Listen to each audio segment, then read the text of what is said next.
Hey Becker, can you re-white balance, please? What's that?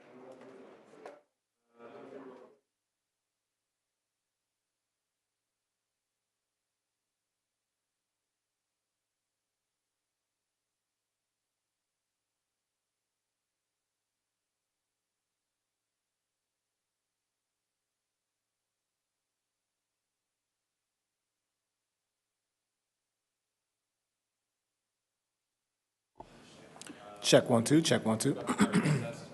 Check one, two. Let me sit down. Check one, two, three, four.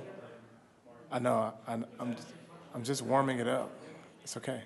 Check one, two, hey, hey. Audio check one, two. Do you have the Check English one, two, hey, hey. translator talk?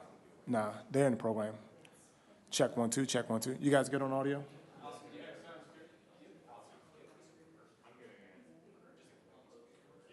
One, two, three, four, hey, hey. Check one, two, check one, two. But you're hearing the actual translation. Check one, two. He's not going to hear English unless he's in English mode. He's just checking program. You're in both. Do you want to check English mode? Can we have English? Who's that? Testing on English. French booth on English.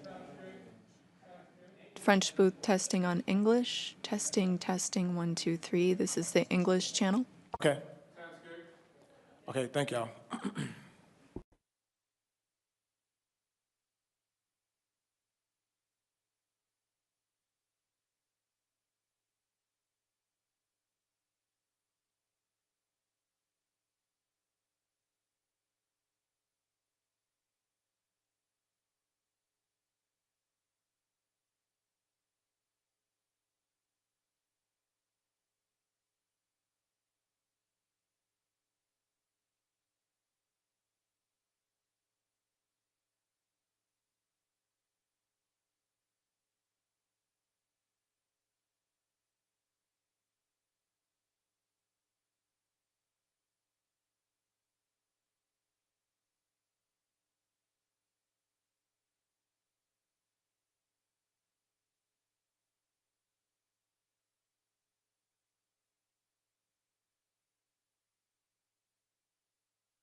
I'm good, thank you. Been pretty busy. Now it's Africa. First Europe, then the Middle East, now Africa. Great people with us.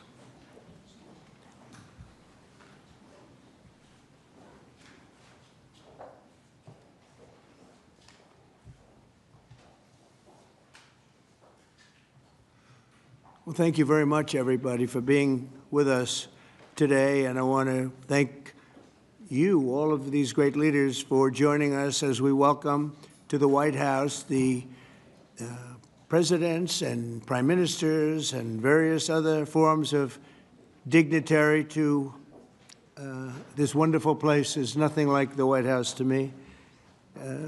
We're represented today, and your continent is represented by Gabon, Guinea-Bissau, Liberia, Mauritania, and Senegal, all very vibrant places with very valuable land, great minerals, great oil deposits, and wonderful people. Last month, the U.S.-Africa Business Summit had recorded an attendance record, actually, and generated $2.5 billion in new economic deals for the United States.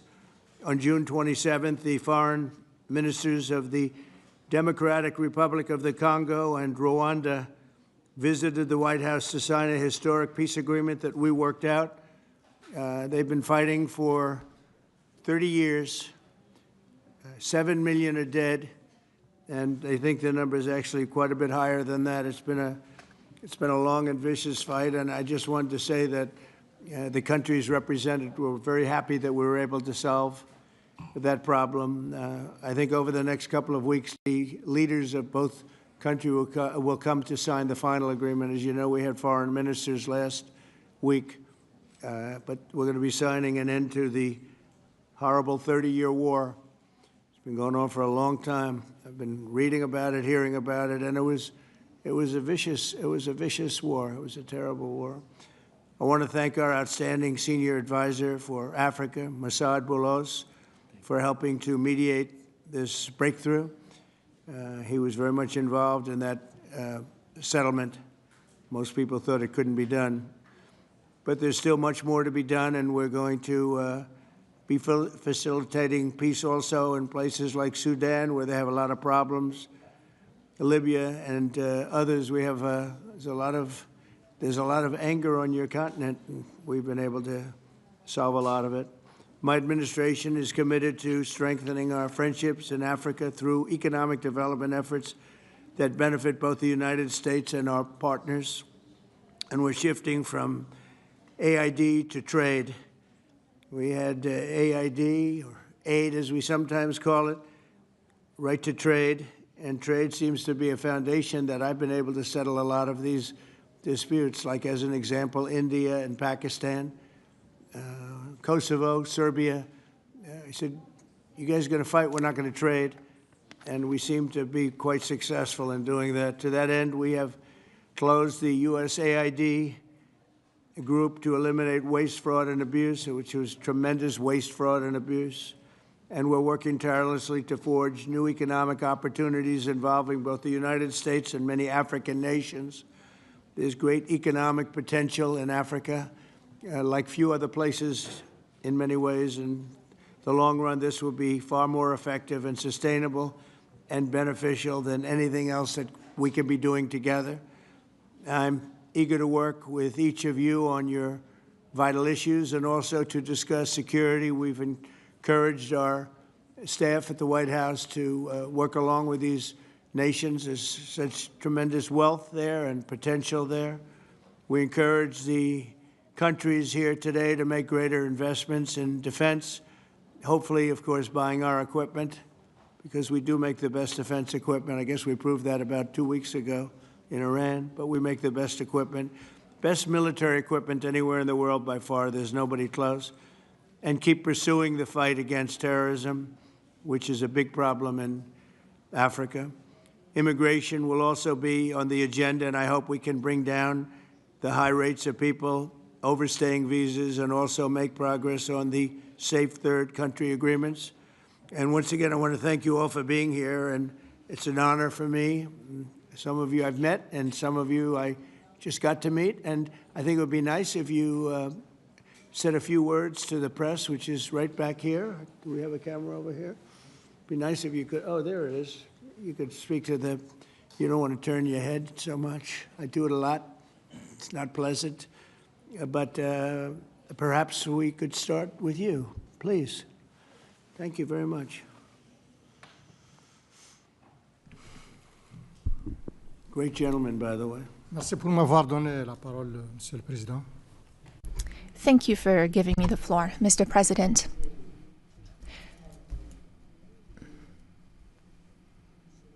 First of all, I would like to thank you, Mr. President Trump, for inviting us to come here today. I'm President Ghazouani, President of the Islamic Republic of Mauritania.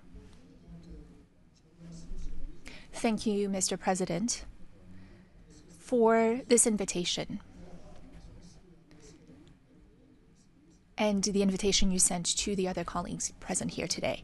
This is a very strong message from you, and we are receiving this message very well. This is a message of interest that you're sending to us, and it's a message that you're sending to the whole of Africa.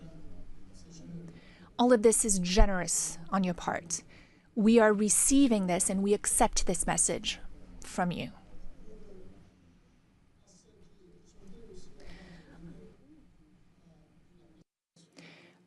Before I talk about my country,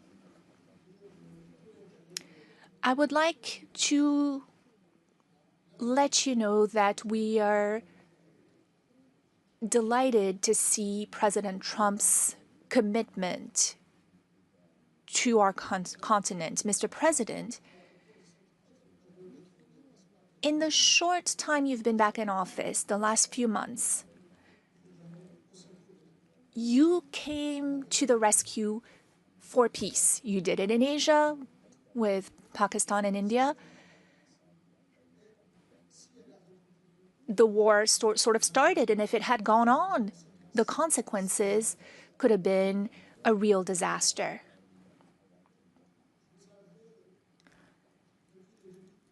Since the beginning, you've been doing a great deal of work on the war in Europe, that is the conflict between Russia and Ukraine. You rushed to Africa to resolve a long-standing problem. Lots of efforts had been made by many heads of states, but your will made it possible for this agreement to be signed. And now, this conflict is behind us. You are currently working with a great deal of enthusiasm. And you're also working on the Middle East. You're paying a great deal of attention to the Middle East. We all know how far back this conflict goes. It is a conflict that is about 80 years old. 70 years, but it is also a war that has been raging for a year and a half. And you've also talked about the human toll. Many people have died in this conflict.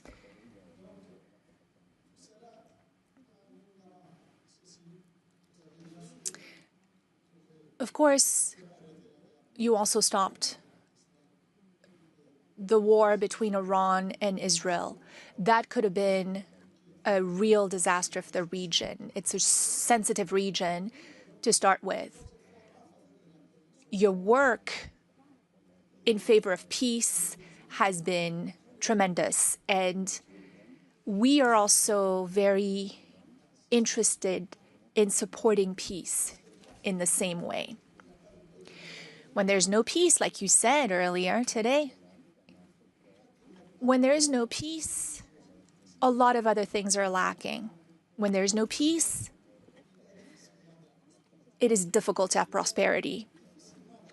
It is difficult to have calm, to have a sense of quietness. It's hard to sleep. It's hard to go about your business every day. You understand that well, Mr. President, and you're working on this. So thank you. Moi, je suis président. I am the president of Mauritania.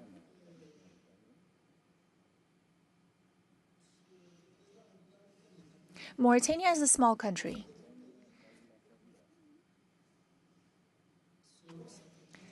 Depending on the criteria you apply.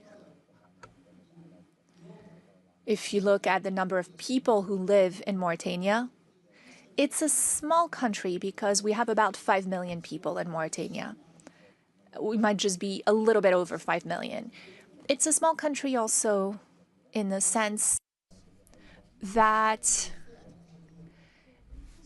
what influence it has throughout the world. It's not like the US, Mr. President.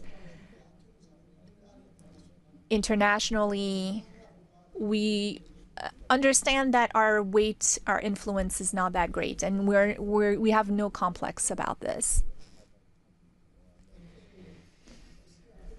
It's also a small country because of our level of prosperity. We're not a very prosperous country. We have many problems related to the well-being of our population. But it is also a great country, a big country in other ways. Mauritania is a great country in the sense of its strategic position. It is on the Atlantic coast, which makes it a neighbor to the US. It is what unites North Africa and Sub-Saharan Africa, or what links the two.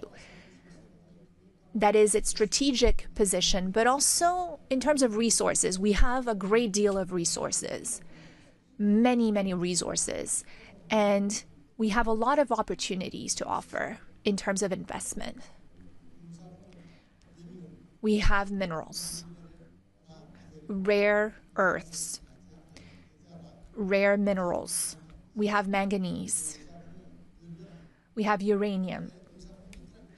And we have a good inclination that we have lithium and other minerals. We're the second largest producer for the last 60 years in Africa of iron ore.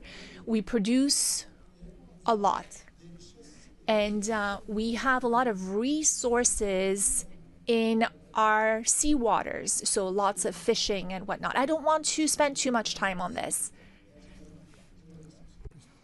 But I appreciate it very much. I appreciate it. Maybe we're going to have to go a little bit quicker than this because we have a whole schedule. If I could just say it's, your name and your country would be great. Thank you, please. Muito obrigado, Senhor Presidente Trump, e sobretudo. Thank you, Mr. President, and for welcome and everything. For us, it's the second time here to come as a guest. The first time we had that meeting in Guinea-Bissau, but I will not talk so much. But Guinea-Bissau is a peaceful country, and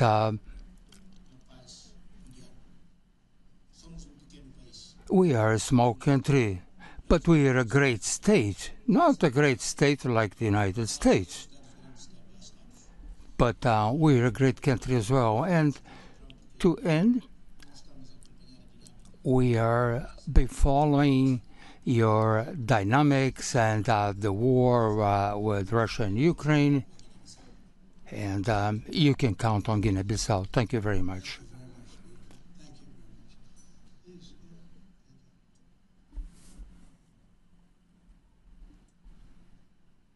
Thank you, Mr. President. First, let me congratulate you for your recent celebration of your 249th anniversary. We did in Liberia at your embassy. Mr. President, we thank you for this opportunity to be here. Liberia is a longtime friend of the United States, and we believe in your policy of making America great again, and we also go a long way with you with in your diplomacy that has to do with economic development and commercial friendship.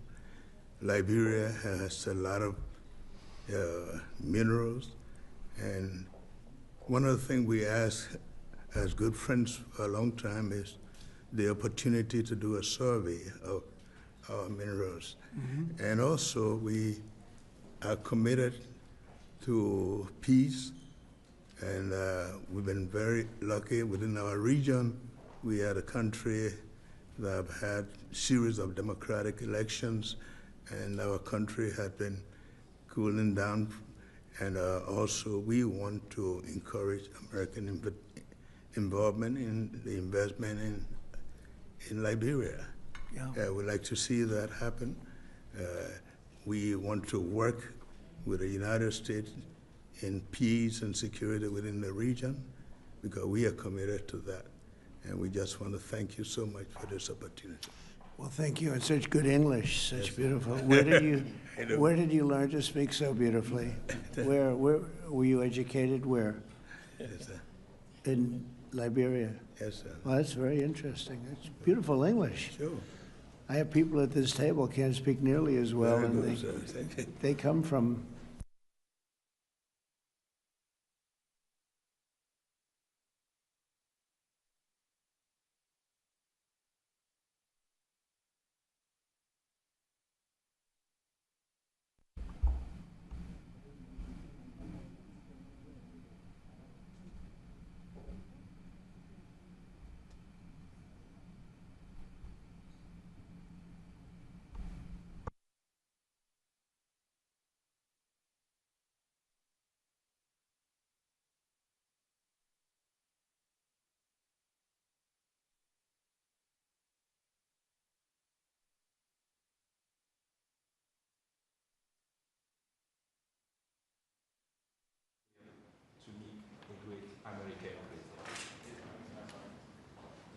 Homologue président africain.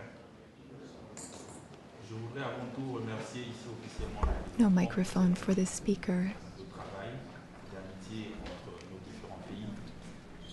No interpretation. Parce qu'aujourd'hui, le président Trump There's no microphone for the speaker. est la fierté du monde entier. Dans plusieurs domaines, le domaine économique, Still no microphone for the le speaker. domaine politique. Et au niveau diplomatique, je salue. Could you turn that on? Yeah. Just press that. There you go. Yes. Et au niveau I would like to commend you, Mr. President, for the success you had in reaching a peace agreement between Rwanda and the DRC. Africa is a vast continent that has many problems, and we truly count on you for your assistance in Sudan and in the Sahel, because no investment can be made when there is a war. For investment, you need peace. The other heads of state who are here with me represent countries that are at peace, and that has been the case for some time. When we also have raw materials, minerals, rare earths. We are not poor countries. We are rich countries when it comes to raw materials, but we need partners to support us and help us develop those resources with win-win partnerships. That is our wish. I often listen to your remarks and speeches, Mr. President. We also want our raw materials to be processed locally in our country so that we can create value and to create jobs for youth so that they stop dying. They are crossing the sea, the ocean, to go to other countries. That is what we want, to have local processing of raw materials. Gabon is a rich country. We have over 2 million inhabitants and a great deal of diversity, raw materials, oil and gas reserves. And we would like those resources to be tapped using an economic model that fits. Since our liberation, we have changed how we do trade. We've focused on transparency and bids for anyone who wants to come invest in our country. If you follow the news, we have also worked on agreements with the European Union, and we wanted to review those because we didn't think that those were win-win opportunities. So our market is open. We want to process manganese locally, which you purchase through a company called Aramet. And I'm sure that it's more expensive compared to when you can come and buy it directly from us. In order to do this local processing, we need 8 to 10 gigawatts of electricity. Again, this is an open bid. Any American company that wants to invest in electricity in Gabon is welcome to take advantage of that opportunity. Now, looking at defense, the Gulf of Guinea is an issue.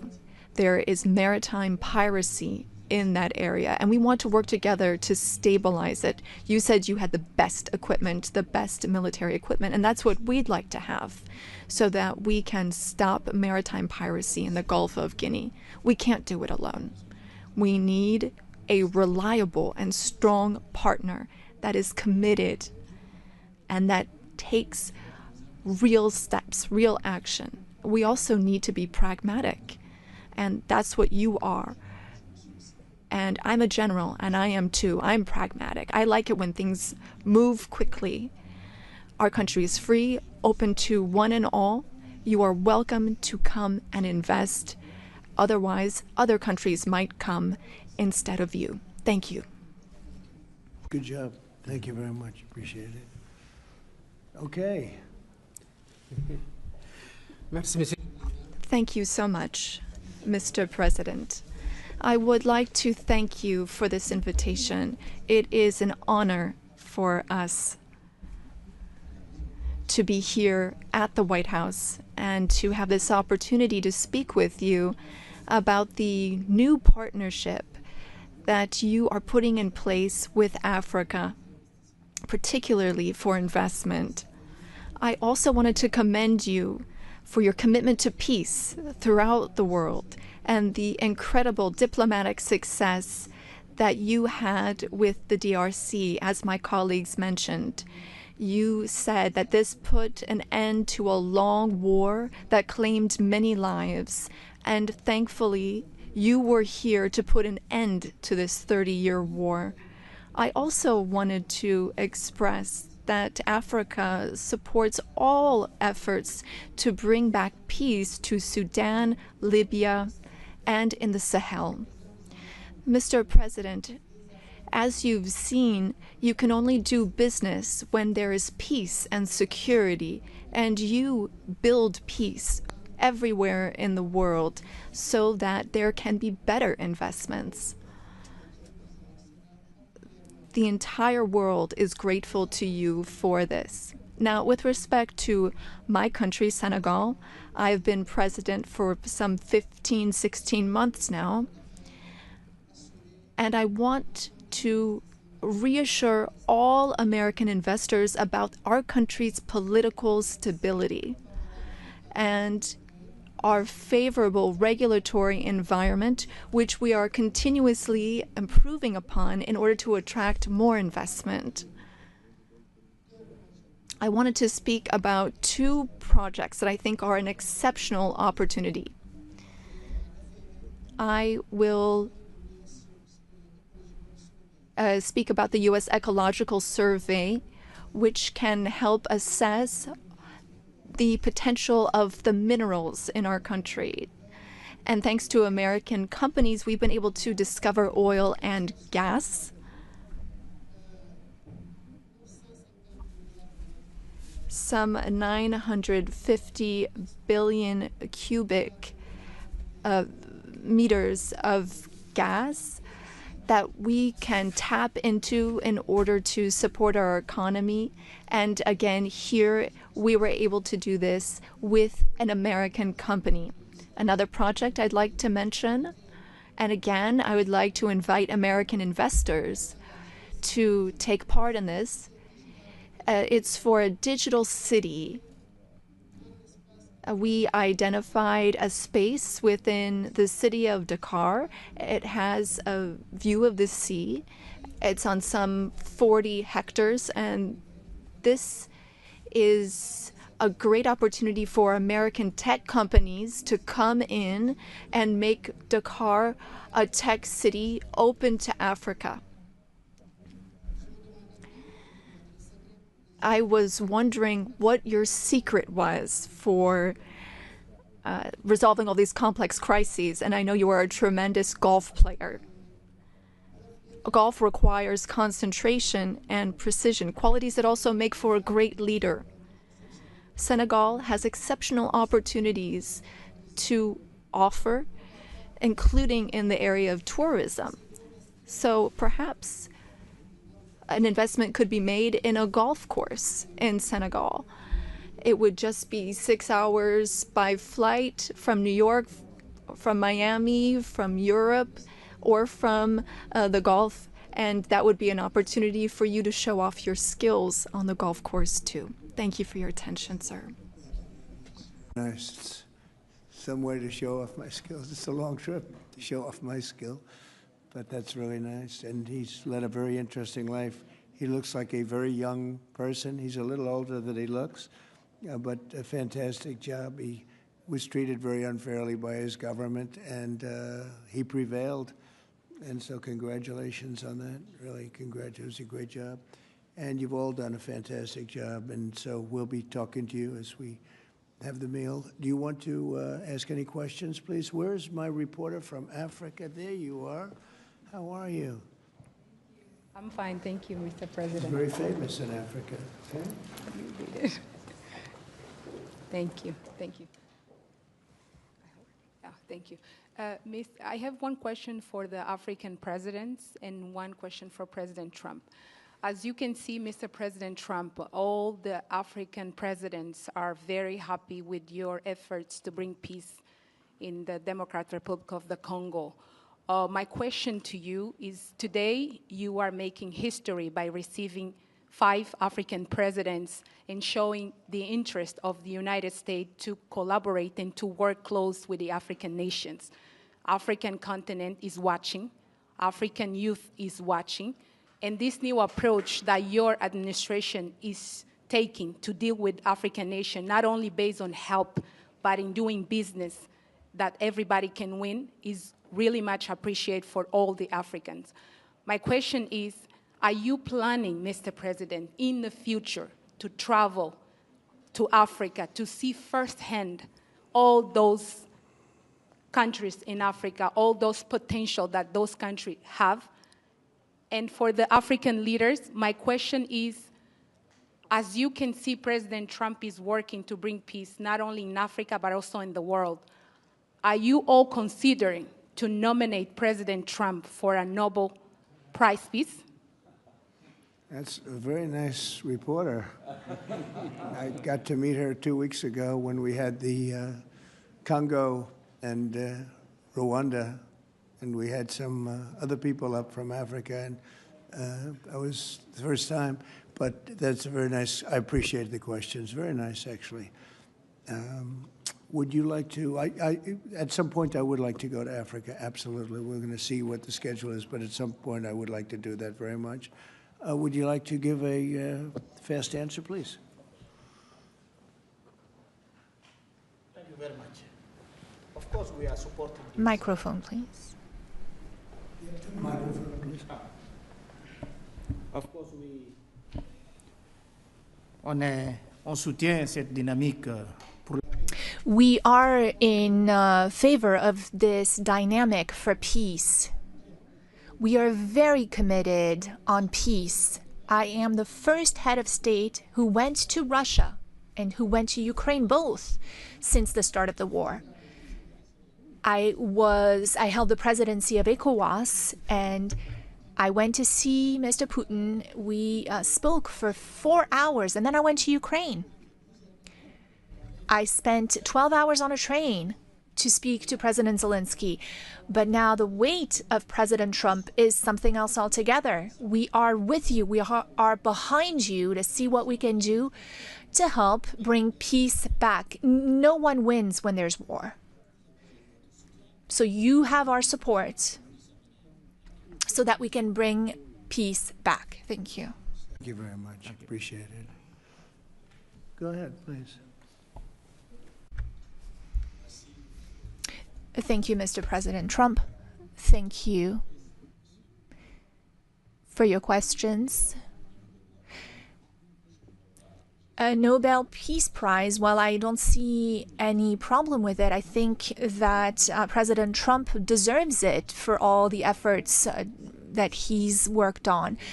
And he brought peace back in the SIAC region. That is my region, the region where DRC and Rwanda signed a deal. And so he is now bringing peace back into a region where that was never possible. So I believe that he does deserve a Nobel Peace Prize. That is my opinion on this. Well, thank you very much. Very nice. Thank you. I didn't know I'd be treated this nicely. This is great. We could do this all day long. Thank you very much. Please, go ahead.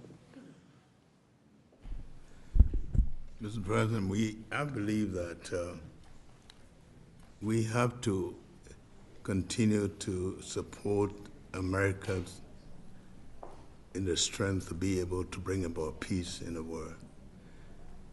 America is a melting point and also a country that we all look forward to. And I want to encourage you, because without peace, we can't have a world to live in. And we stand with you on that. That's right. Thank you. Well said. Please. Thank you, Mr. President, and thank you for your question. Very important question indeed. Forgive me for saying this, but unfortunately, I don't really understand. I don't know how things work when it comes to Nobel Prizes, but I can guarantee you that Mauritania would never be opposed to President Trump receiving a Nobel Peace Prize, because he's already working very hard in favor of peace throughout the world, with no distinction, no regard to what continent it's on, and he's working on areas where there are tensions everywhere, and he's committed towards peace, and our world needs more peace. Thank you. Very much. Thank you. Thank you very much. The jury will decide. It's not a matter of voting amongst our countries, but what is for sure is that the results and the work has been done in such a short amount of time show that you would be a good recipient. And I'm sure that the jury sees that, and the rest of the world sees it as well and understands it. When the time comes, I think everyone will see that it is a deserved prize. Congratulations on what you've done so far.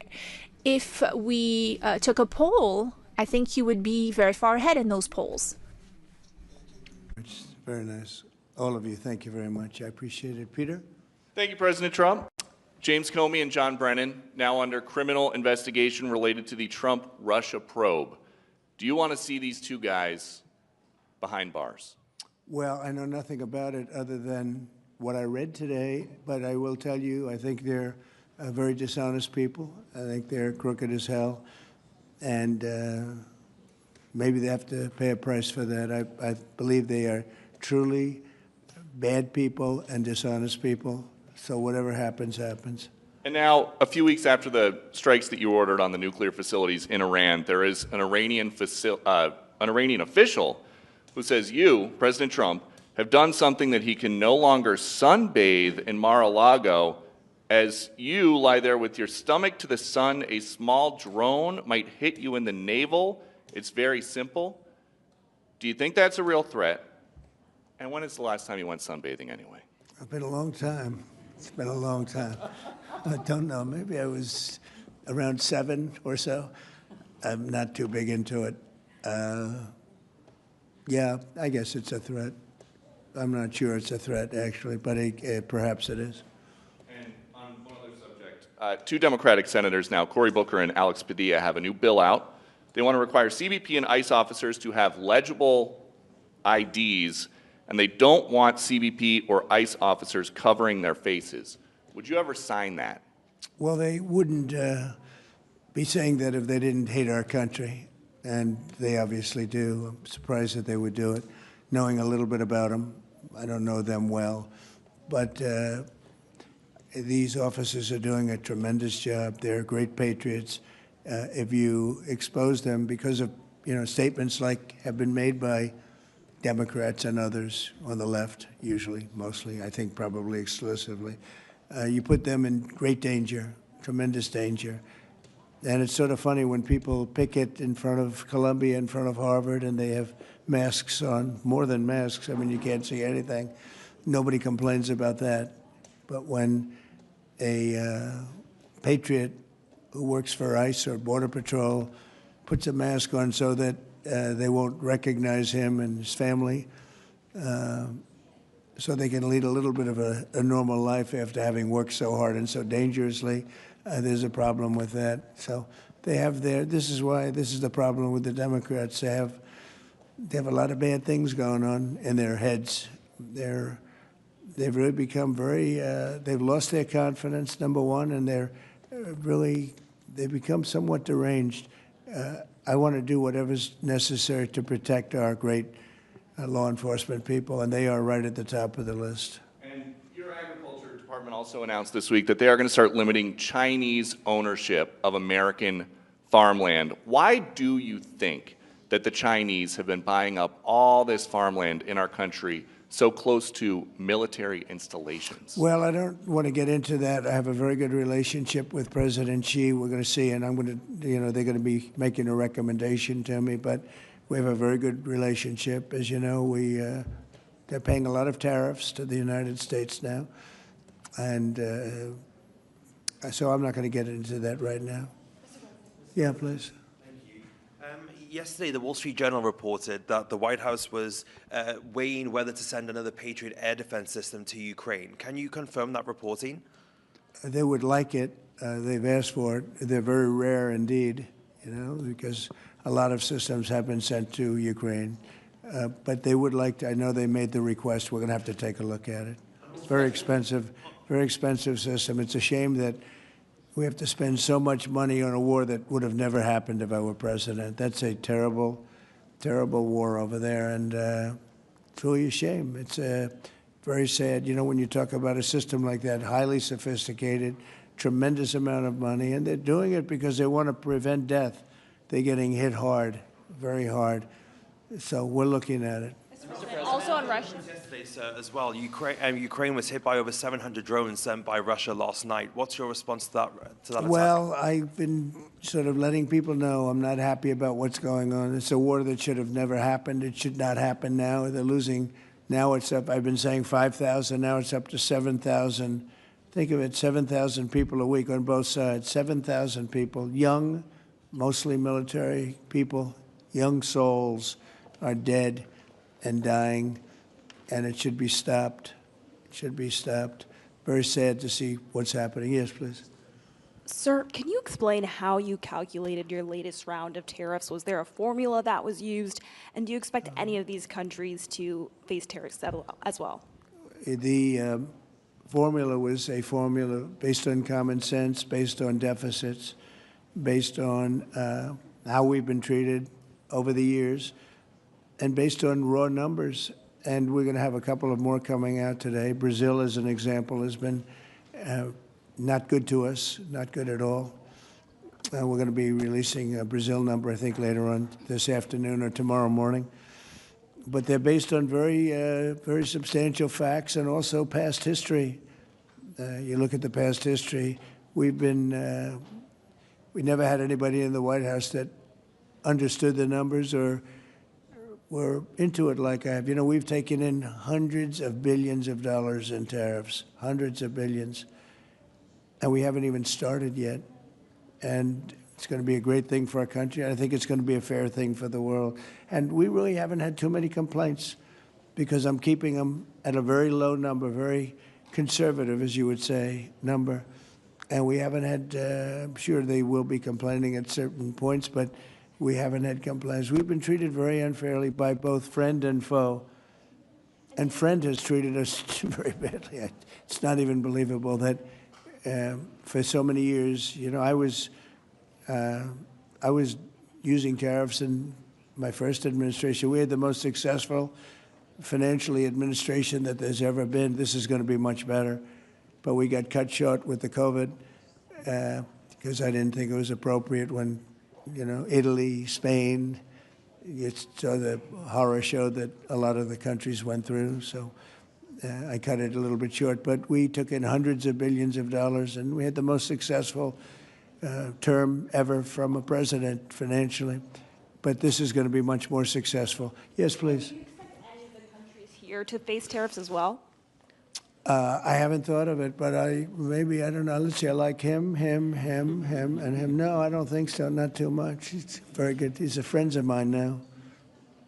Yes, Thank you for taking our questions, Mr. President. Okay. You talked about the amount of external revenue the country has brought in thanks to your tariffs. Can you talk about how these hundreds of billions of dollars that are getting brought in will help grow the country, and what do you hope to put it towards? Well, bigger than the tariffs, actually, are the fact that when you charge the tariffs at a certain point, they say, well, we can't pay those tariffs. It doesn't make economic sense. These are wealthy countries, and they or their companies will come into our country and build, and that's what's actually happening.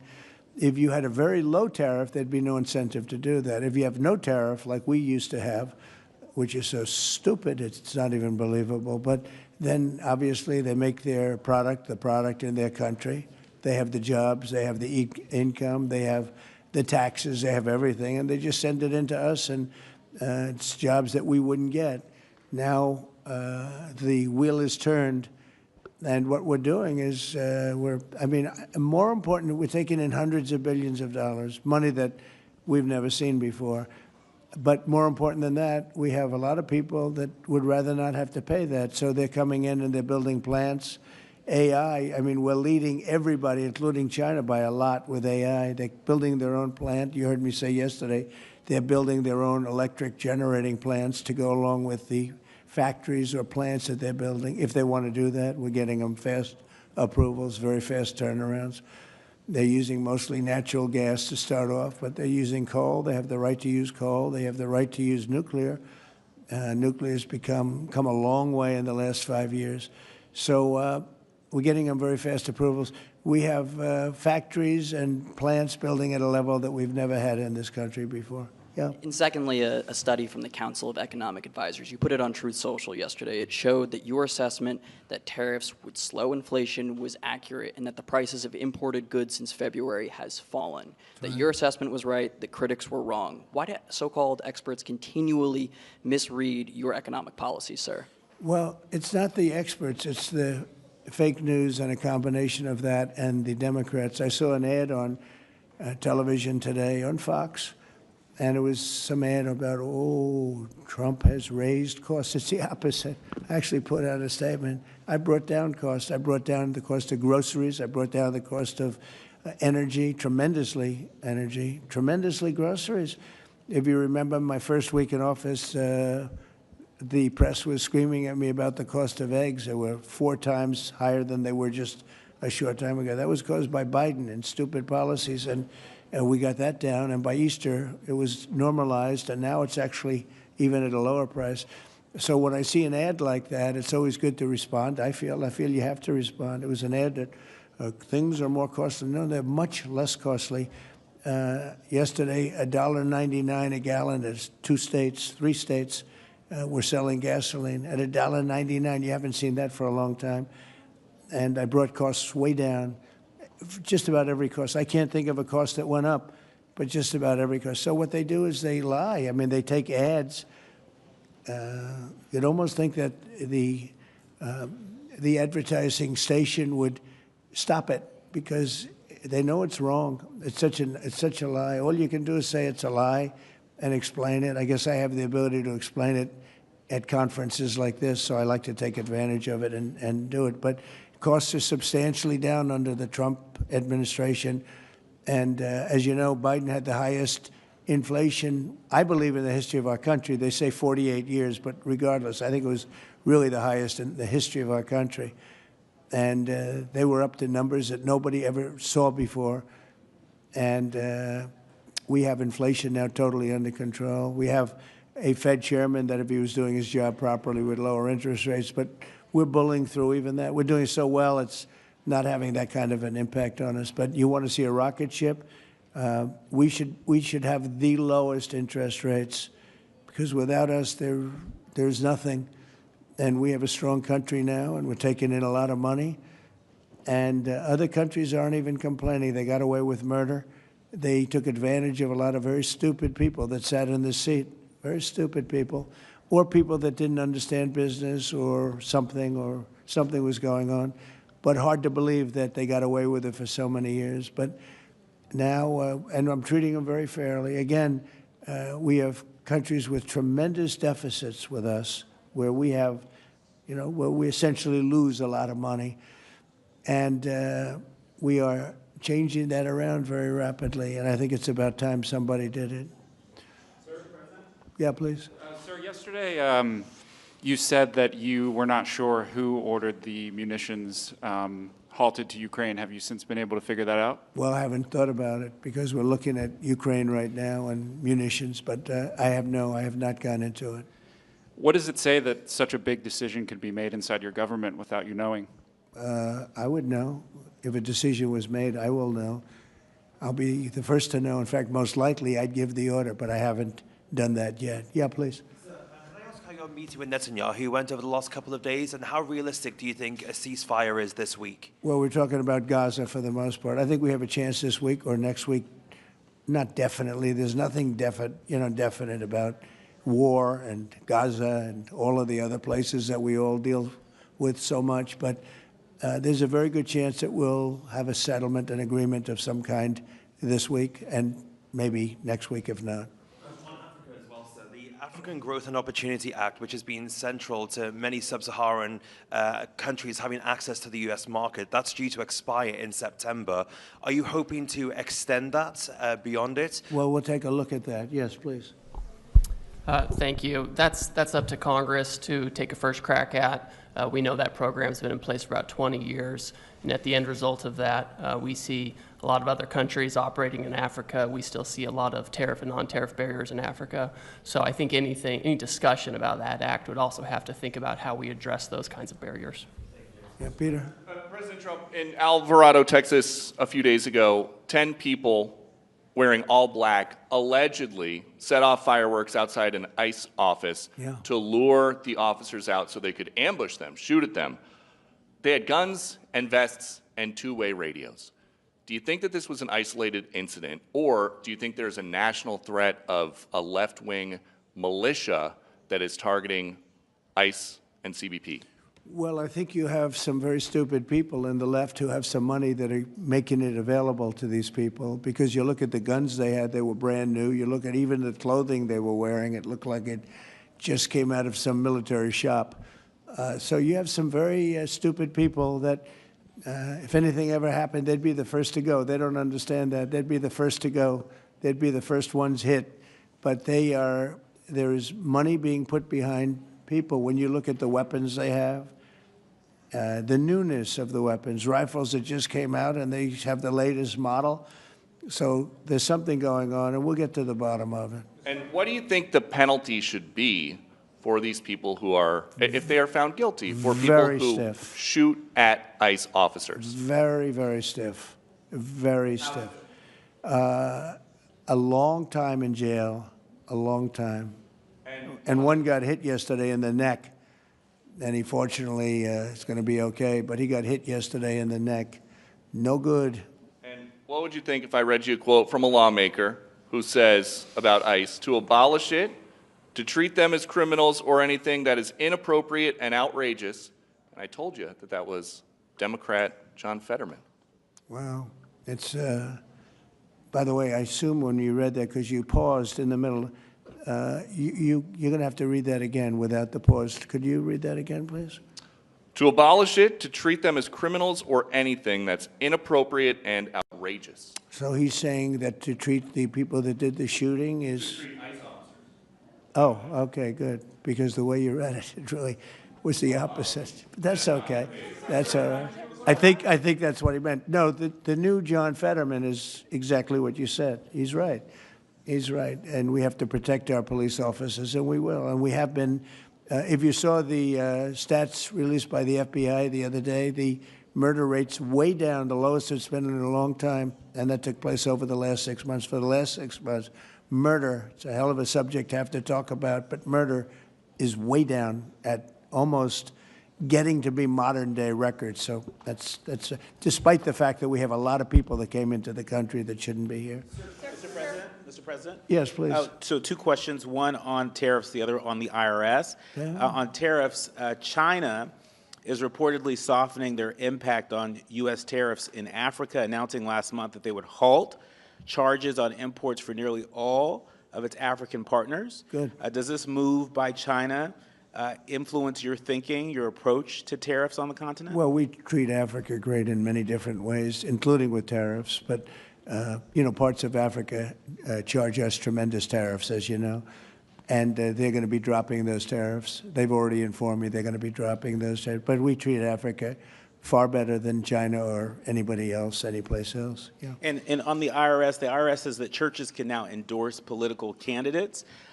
What's your reaction to this, and how do you expect this to influence some of the work that's afoot on the continent? There's a lot of American churches that are missionaries doing missionary work on the continent. Do you support that? I love the fact that churches can endorse a political candidate. I think so, because we have a lot of respect for the people that lead the church, for the pastors and the ministers and the rabbis and the all different leaders, all different religions, and people respect those people. And I think there's nothing wrong. It was a very big penalty if that took place just a little while ago. They had a thing called the Johnson Act, and it was a very big penalty. I think it's great if a pastor, minister, priest, rabbi, and we could very much go into your religion, by the way, which is something that people are having great respect for throughout the world. If somebody of faith wants to endorse, I think it's something that I'd like to hear. And I can guarantee you the people that they're with every Saturday or Sunday or whenever it is they're with, they want to hear from these people. And it was a very severe penalty.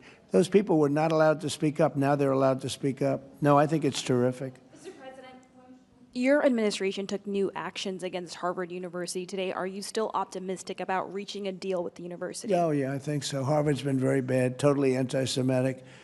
And, yeah, they'll absolutely reach a deal. Peter? I just got a text from our colleague, John Roberts. He says that we are now reporting the guy who was arrested in the Alvarado, Texas incident for tampering with the evidence was a green card recipient under the Biden administration and a prior DACA recipient.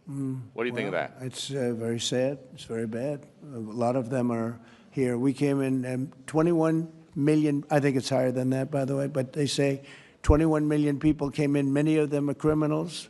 Many of them are murderers. 11,888 is what they say are murderers. And they came in through open border policies, no checking, no vetting, no nothing. And we have a lot of that. And despite that, we have crime down, which is pretty amazing. And this is a And long say hello meeting, to so John. Say hello to John Roberts. I will. I'm sure he's watching this right now. A lot of news has broken since we've been in here. Axios says a secret White House meeting between Steve Witkoff, Ron Dermer, and a Qatari envoy on Tuesday led to significant progress in the negotiations over the Gaza hostage and ceasefire deal. What can you tell us about this It's secret very possible. meeting? I will tell you we're getting very close to a deal. I don't know if it's secret or not secret, but it doesn't matter to me. Secret's fine if it gets us to where we want to be. We want to have a ceasefire. We want to have peace. We want to get the hostages back. And I think we're close to doing it. Okay? Thank you all very much. Thank you very much. President Trump. Thank you, Peter. Good job, everybody. Huh? Thank you. That was a good job.